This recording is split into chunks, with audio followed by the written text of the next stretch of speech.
మీకు ఈ వీడియో నచ్చినట్లయితే వీడియో క్లిక్ చేసి ఛానల్ని సబ్స్క్రైబ్ చేసుకోండి.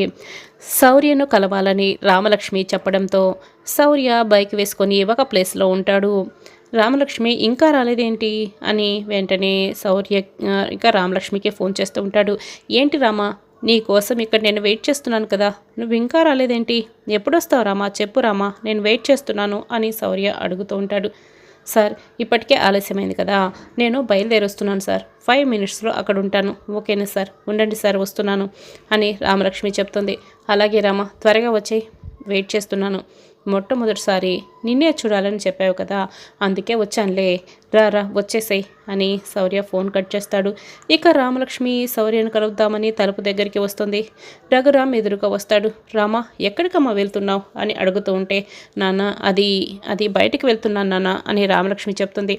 చూడమ్మా, పెళ్లి కూతురుగా రెడీ అయిన తర్వాత ఎక్కడికి బయటికి వెళ్ళకూడదు, కాబట్టి వెళ్ళమ్మా, వెళ్ళు, లోపలికి వెళ్ళు అని రఘురామ్ అంటాడు. ఇక రామలక్ష్మి అయితే బాధపడుతూ గదిలోకి వెళ్ళిపోతుంది.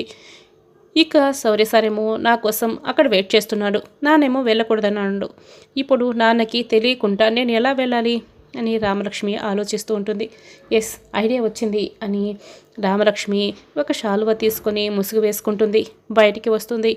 అప్పుడే రామలక్ష్మిని కిడ్నాప్ చేయడానికి వచ్చిన ముగ్గురు కూడా గమనిస్తారు రామలక్ష్మిని.